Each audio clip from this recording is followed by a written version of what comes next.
Ay, good evening sa'yo, idol. Hirap kasi anuhin yung username mo. Kaya, ano na lang, ganito, ang sabi mo, kuya, hirap po mag-cutting. Nasa 82 kilos ka, tapos 25 years old ka ngayon, tapos height mo 5'9", tapos lalaki ka, tapos ang normal mo na timbang 72 kilos. Ang masasabi ko lang dyan, Lods, tiyagain mo lang talaga. Kasi ang pagda-diet kasi para nakadepende sa ano natin sa disiplina o sa kagustuhan na mano, kasi pag nagbawas ka talaga ng pagkain, napakahirap, gutom. Kaya ngayon nakadepende yan sa mga tao, na yung ibang mga tao na tawag nito, yung kaya talaga nilang tiisin ba, baga di talaga sila magpadala ng tukso sa gutom, or ano pa bang ibang term dyan. Basta ano, tiyagain mo lang. Kasi sa akin lang, 79 kilos, halos hindi tayo magkalayo. 79 kilos ako nung nag-umpisa ako magbuhat. Tapos 5'3", 5'4 lang yung height ko. Di napaka-overweight ko na talaga noon. Isang taon mahigit, 2 taon mahigit. Isang taon, sa loob ng isang taon, 4 na kilos lang yung nabawas sa timbang ko. Tapos pangalawang taon, nakabawas ulit ako ng 3 kilo, nagiging 7 kilo lang.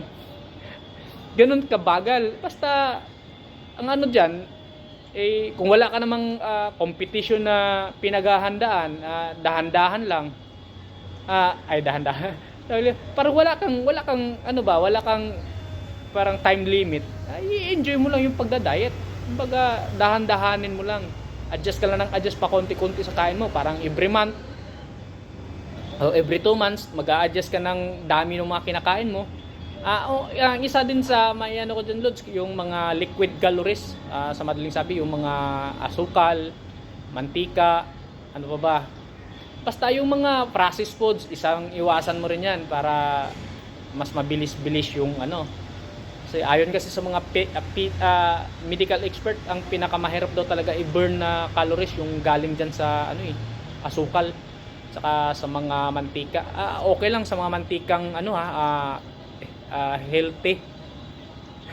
Tama ba? Di kasi, di ba may mga mantika na unhealthy, tapos may mga mantikang healthy. Kung di mo talaga maiwasan gumamit ng mantika, yung healthy na mantika, mga gaya ng mga olive oil, ano pa bang ibang ano, basta i-research mo lang, Lods, kung ano-ano yung mga healthy na mga mantika.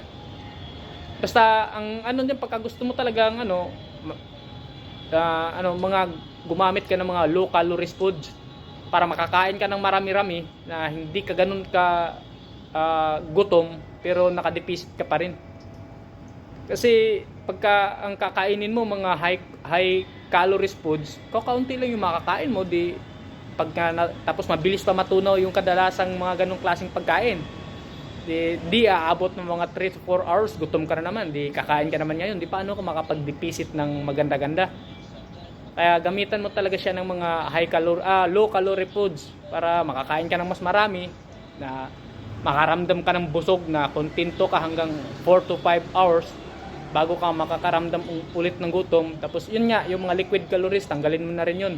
Maraming salamat sa pag-comment, idol. Di ko lang talaga mabanggit yung pangalan mo. Tapos yung username mo, number, mahina din ako magkabisado. Maraming salamat ulit, idol, sa comment.